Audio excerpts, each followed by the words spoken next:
Black Bites family, we are here on location with David Hailey from Counting Five. David and I went to undergrad together, so we're just going to have a little conversation and bite into how he started Counting Five. So welcome. Let's go ahead and get the conversation started. So David. Hello, how you doing? Hi, it is such a pleasure. Thank you so much for having us. We're excited. We are excited to promote Black business. Anytime.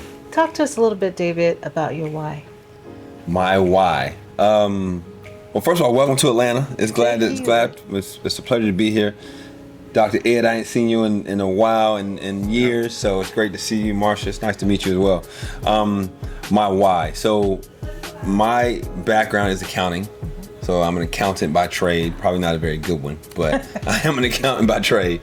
We went to NC State together a couple years ago. And so I got out of NC State, went to EY, worked at EY for about 7 years, Ernst & Young, 7 years. Left there, still in an audit capacity, so getting a real understanding of how businesses work. During my times at EY does a lot of auditing for airlines. And so understanding kind of the waste, the issues that airlines have. Left EY, went back to business school, went to Duke for business school, and was there, of course, for a couple years, and then went to Delta. During my time at EY, I was on the Delta account, and it was a natural migration to go to Delta Airlines here in Atlanta, and still in the audit capacity. So got a really detailed understanding of how airlines work, and not just Delta, but the entire industry. And so I was on a particular audit that looked at onboard inventory. So the type of stuff that the beer, wine, the beverages that you enjoy while you're on the plane. So the airline industry, not just Delta, but the industry itself, puts about $4 to $6 billion of items on the plane that never get touched, come off the plane, and have to get thrown away. Right, and it's a myriad of issues, whether it's legislative issues or whether it's just waste. They don't want to count it, doesn't have to take the time to count. And I thought about, there's people starving every day outside of every airport in the world, and to waste that much time, effort, money, and food is a disgrace. So started Countify really to address that specific problem. How can we give airlines specifically enough information to understand what goes on the plane and enough to what comes off the plane to optimize that inventory process? Wow. It's probably a long answer. No, you're pretty smart. I mean, that's a niche. That is really a niche. And I think, understanding, that you're trying to prevent waste and make sure that there is, support for the less fortunate, but also just optimize the value of the airlines is fantastic. But one of the things, one of the things that I think is really intriguing is, as an African American man, you pull this, together. You're able to stabilize it in a world of uncertainty. Talk to me about how you feel about being at that level and in this space auditing as an African American man for such large organizations such as Delta.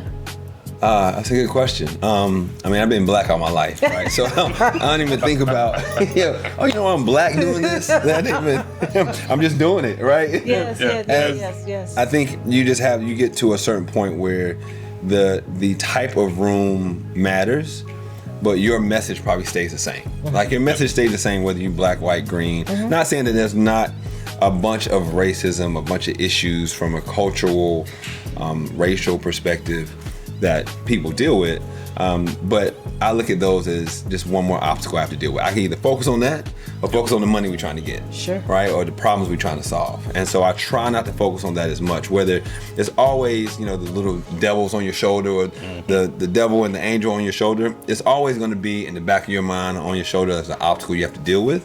But I try not to focus on it, because I believe if you really try to focus on a very specific problem, and you say, hey, what I have to offer can add value to your situation, whether it makes your job easier, reduces expenses, increases revenue, whatever that does, the problem we're trying to solve, hopefully my potential clients or my clients will spend more time on that than the color of my skin.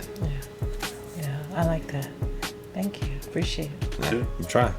So think about That's a very black answer. I'm just kidding. Just kidding. All right. But kind of think about this. So if we actually rewind and go back to when we were sitting in Zuckerberg's county class. County 100 or 201, one of them. Yeah. Did you ever imagine you would be at this spot right now? No, and I still think we have a long way to go, right? I think as any person that's ambitious, like, oh, we're doing okay, but it's still a long way to go. But no, as an accounting perspective, I never thought that I had no clue, really. Yeah. I had no clue what I would be doing. It probably wasn't starting a business. It probably wasn't, being at a big 4 accounting firm. Yeah. I don't think I even knew. I thought I was just having a good time and like we'll figure it out class by class, day by day. But I never thought. I think what I always want to do is take advantage of opportunity. Okay. Like I think even going to NC State, going to school, I only applied at one school. I only applied to NC State on like the week before the deadline to apply was. But it was like. And the only reason I applied because there was 2 girls in my business class, and as a senior in high school in like February or March, whenever you apply. Yeah. Like one was going to NC State, one was going to Carolina. They were like, "Where are you going to school?" I'm like, "I think I'm gonna just go to Sand Hills Community College." Right? So I applied to NC State on like the last week. I didn't even tell my parents. Wow. So we started getting mail. You get the big envelopes. My dad was like, "We getting a lot of mail from NC State." I was like, "Yeah, I applied about a month ago and I got in. So now I'm about to figure it out." All right, so I think it was just really taking advantage of an opportunity. I think business is probably the very same way. Like I saw a problem in the industry. I saw a problem. I was like, what is the best way for me to attack that problem, add value to that problem? And so having a lot of foresight, I did not really have a lot of foresight. Like I will probably be running a tech company as a non-technical person, as an accountant. Today, I did not have that foresight at all. Okay. I can lie and say I did, but it's a total lie. Definitely. So not having any plans for yourself, it seems like things have worked out for you. A real in-depth question. Now that you have the knowledge that you have, you're doing the things that you do, you're accomplished. What do you want to be your legacy? That's a good question.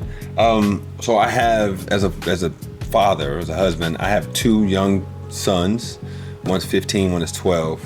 And my oldest son started a business. All right, started a business. It sounds interesting, but he literally just takes trash cans, people's trash, on the day before your trash comes, day after your trash comes, he takes people's trash cans from the street and back. It's real. If he would come to North Carolina, I will hire him. If you see my heel, I might get mixed. I'm telling you, it's so simple.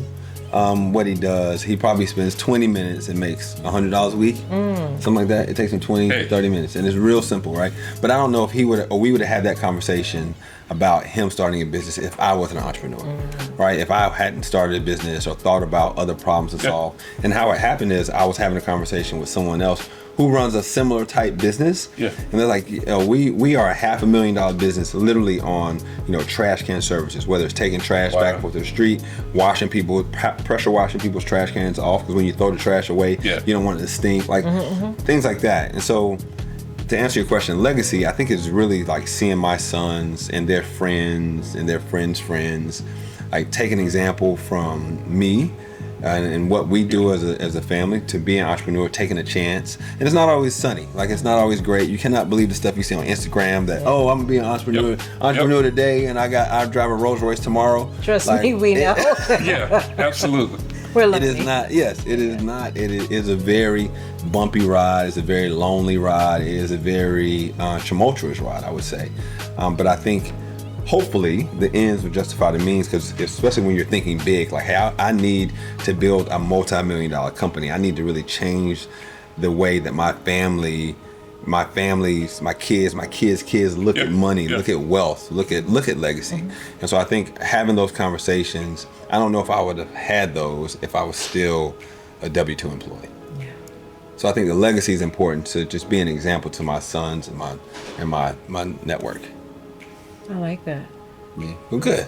I'm proud to please you, Marcia. What can we do? What can we say? So, understanding, legacy, understanding your future.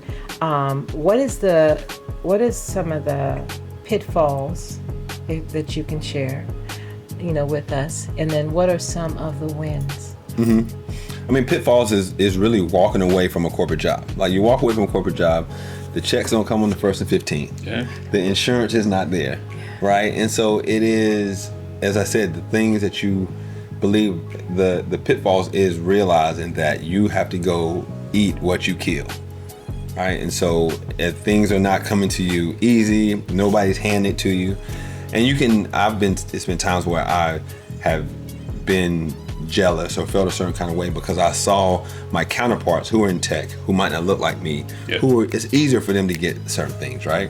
And like, that's a pitfall, because like, I cannot think like that. I have to make sure whatever I'm doing is on me, not on anybody else. Yeah. And so having that mindset I think is very important, where I cannot let it be a pitfall, because it has been a pitfall before, where I'm down, I'm depressed. I said it gets lonely. Like, I feel a certain kind of way about where our progress is as a company, but realizing that I have to continue going. I have to wake up, because before, when I still had a job, I was thinking about this problem 2-3 o'clock in the morning, for years and years and years. I'm like, I need to do something. And so understanding that I chose this, I can still be a W-2 employee. Yeah. So when I say it's a pitfall, it is, but I still chose this life. I chose this path. And so staying positive, I think, is having a positive attitude doesn't allow me to succumb to those pitfalls. And your other question is, what's the benefits, the successes? Is that what you said? The wins. The wins. I mean, we target my company. I mean, we target large companies. We target Deltas, British, Emirates, a lot of airlines. We also target hospitals like Duke Hospital, St. John's. We're targeting another hospital system, and so it's really like thinking about a win is having meetings with those executives, thinking about, I was a little black kid who almost didn't go to college. Yeah. Right? I was a week away from not going at all, right? And so having the small wins to say, even though we have a long way to go, I think there's a certain times that you have to at least pat yourself on the back a little bit to say, hey, we have came a long way, right? We have accomplished a lot in a short amount of time. And just like riding that wave to think about success usually comes in a flywheel. Like, success, it's almost like kinetic energy. The more success you have, the more success you'll get. And so you continue to think on the positive aspect is how I look at the wins. David, I hear so much gratitude in your voice and everything that you have said thus far, and it's amazing when you say that you didn't have a plan. So that foundation just basically goes back to, I don't know, from a spiritual place, just God's plan. And I just hear the gratitude in your voice.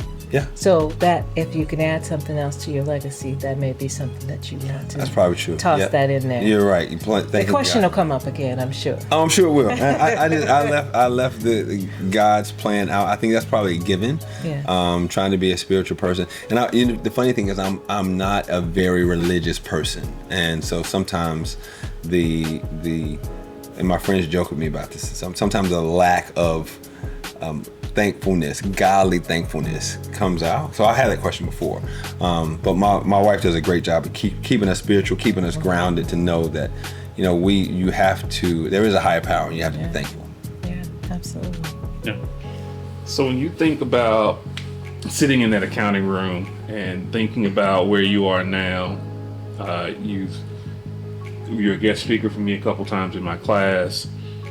What nugget did you walk away with now on a different side of it? Because sitting in the classroom being a student's one thing. Yeah. But when you're now in the classroom talking to people that are actually international across the world, because my class was in Jordan and Dubai. Mm-hmm. What thoughts did you have? I mean, I think it's really about any entrepreneur, or really any person that's in business or wants to be successful. It is about thinking bigger. Right. I mean, you are now teaching international students who their first language was probably not English. Right. And so think about the impact that you have. on your students where you are enlightening them to a whole nother part of the world, probably a whole nother culture or race that they probably have not seen before. Because they only use brown people on my podcast. I only use brown people to come on my podcast. But I'm thinking about the people who are in Jordan, how many black men they've probably seen in their life, right? So you opening that door to them is probably another experience they haven't even thought about. But also, when I think about the students that I'm talking to, it is, hey, you have to get out your comfort zone. Like being in your class, going to get your MBA, going to get a master's, is just a part of getting out your comfort zone. Like a lot of people have had very comfortable jobs, have done comfortable things, and say, hey, I want something more. I'm more ambitious. I want something better. And so I don't take it for granted that like you invited me to your class, so I appreciate it. But still I don't take it for granted that the kids, that's how old you are. How old I am. The kids are like listening, right? Listening and are attentive. And so I try to make sure I have something informative to say, something that they want to listen to. And so I think it is important because I remember in class, they'd be like, man, this doesn't apply to me. It's very, very theoretical. And how am I ever going to apply it to my day-to-day life? My son say that to me now. That doesn't really matter, Dad. Like it does. And so part of that is making sure the message you have, you can relate to people on all types of levels. And I try to think about that when I talk to people who ask me about entrepreneurship, who ask me about accounting, who ask me about school, like being able to relate. Because if you're talking a higher level that you try to act smart that nobody gets, then it won't resonate with anyone, right? So how can you make sure you're talking to people on various levels so they understand the message? I've been really, really intentional about making sure that the people that I bring in my class, they all look like me. They all have accomplished something very different, because to your point, that is a whole different platform. Because I never would have thought in a million years that I would have students in Jordan and Dubai. Right. So exposing them to that is one thing. What is one thing that you would tell your younger self? My younger self, invest in Bitcoin a lot earlier. Man. I remember when Bitcoin was like $5 a coin. Like, think of it, you put $50,000 in Bitcoin 15 years ago. That's the one thing I would tell myself, I think. But I also would say, you got to take chances. Take chances, because I think the safety and complacency is, I won't say the devil, but it doesn't lead to your ability. Gotcha. All right. So I think being safe, being complacent is not, you're just robbing yourself, right? Because we are capable of some phenomenal things that we never even thought about it. But if we stay in our mind is closed and say, man, I don't want to try that. I don't want to get in that little plane because I might not make it, right? But having the thought to say, I'm gonna take this chance, because you never know what might be on the other side, right? You never know who will be on the other side, what opportunities will be on the other side. So taking a chance, taking bigger chances, I think, is what I would tell myself. Like bigger. I think I took some chances, but taking bigger chances is what I would tell my younger self. Yeah, we never know what's on the other side of saying yes. You never know. You just never know, and then you stretch yourself, and I like that you are, that you've mentioned that, because the reality of it is we say no far too often, and we cut ourselves short out of so many opportunities because it's not the norm, or it doesn't fit into the box that we've placed ourselves or other people have placed us. So very good analogy, but it is just saying yes and trying it. Do it scared. Do it faithfully but fearfully.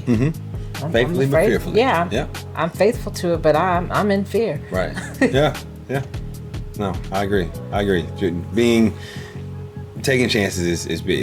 And saying yes. There's a book, Chandra Rhimes, who's created Grey's Anatomy and How to Get Away with Murder, and a whole bunch of Netflix. She has a book called The Year of Yes. Well, I think there was a 12-month period where she said yes to everything. So it's a great book to look at and read and change that mindset, because it is a mindset shift when you say, like, thinking about everything I'm gonna go through, everything somebody's going to ask me, I'm gonna say yes. Now I don't know if you go to that extreme, Right. but it is getting out your comfort zone and saying yes to certain things that you would not have normally said yes to. Yeah. So tell us, David, when you think about where you are, where you've been, all that you've accomplished, what's next? Getting this company to 10 million, saving it, selling it to private equity. Hey, That's next. I like that. That's Yeah. a vision right there. That's a vision. That's what we're working towards. That's what we're working towards, because we know from an artificial AI intelligence space, computer vision space, things are changing so rapidly that what we're doing today, what my company is doing today, probably might not be needed in 4 to 5 years, right? 6 years, right? So I know we have a limited amount of time to get as big as we can, to add as much value as we can, and so that's our goal. That's next. 10 million, private equity, or whoever want to buy it. No, it don't have to be private equity. Whoever want to buy it. So.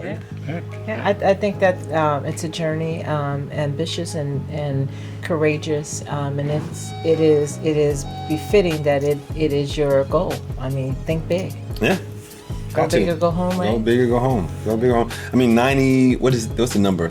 Only 96% of businesses do not make it to $1 million in annual revenue, and less than 1% or 2% of black businesses make it that way. So I mean, the odds are stacked against you, but you don't think about those numbers. Like you say, I'm in the 1%. I've been in 1% all my life. 2%, right? Whatever percent I think I'm gonna be in. That's the percent I'm gonna be in. Gotta keep showing up. Got to keep showing up. Many other plans in a man's heart, but it's God's purpose that prevails. And we've got to trust that God has a plan, because He says He knows He has a plan, for us. Not being spiritual, but being spiritual. I like it. No, it's good. The reality of it is, unless we ask for it, and it's a consistent ask. Hey, I'm trying to get there. Right. I'm getting there. That's what Black Bites. We started with a very small. And then it was like, oh, hey, Ed, what you doing? And then it's like, hey, time. And we're just building and going, and you have to start small. Many of the things that you have said, you have to say yes. When the opportunity presented itself, it was just like, we're gonna try it. Right. We're gonna go for it, and then we just start building, and so here we are. So the reality of it is, don't despise small beginnings. Keep going. Keep going. And saying yes. I agree. Because the average podcast doesn't even make it to 50 episodes or something like. It is literally keeping going. If you make it to 50 or 100 episodes, you're in the top 5% of all podcasts ever. Yeah. So it is continuously going and going and going. I mean, it takes time. It takes effort. You got to do it when you don't want to do it. When you don't want to feel like filming. Trust me, you don't feel like filming today. Absolutely. Like, man, we gotta get one more episode out. Just because because then, especially when you build up a viewership, you build up people who want to hear the message you have, that want to listen to what you have to say. It's a responsibility. It is. If it was easy, everybody would do it. And I think, it's a very valid point, because we are building as we're going, and we're learning, that we're here in Atlanta. We're here to learn. We're here to grow. We're looking at some of the best podcasters, in the world. We're going to see it, but we're also, understanding as an African American organization, we really want to see how our peers have done it. And they have been very, very 7-figure podcasts. I mean, it's a huge undertaking. We pray we get there, but we gonna get beyond 100 episodes. We have about 50, 60 right now. So we're doing it, but thank you for that. Thank you for those numbers. I'm motivated now. You motivated? You should be. You should be. Y'all motivate us. And think about it, like I said, y'all have a unique lens that a lot of podcasters do not have. So the people who might be 7-figure podcasts might have, be targeting the masses, right? But if you think about the niche you guys are talking to, you're talking to black folks, minority folks, you're talking to entrepreneurs, you're talking to business people. It's still a niche that is still not a ton of people are doing. So you just got to be loud and take over that space. Yeah. Hey, we're going to be all selling a business soon. Work for me. I need my remote island somewhere. I'm good for that. Exactly. That's what it's all about, man. And we can go a lot farther. We can go a lot farther together than we can by yourself, right? So it takes a village. I literally have a text thread with a bunch of families that is like it takes a village, because you cannot do it by yourself. Yeah. And you try to do it by yourself, and you'll be frustrated, you'll be upset. Like, you need people that you can lean on, that can lean on you when you don't. Because we don't all have it together all the time. Yeah. Most of the time. Very true. Exactly. So it's important. It's important.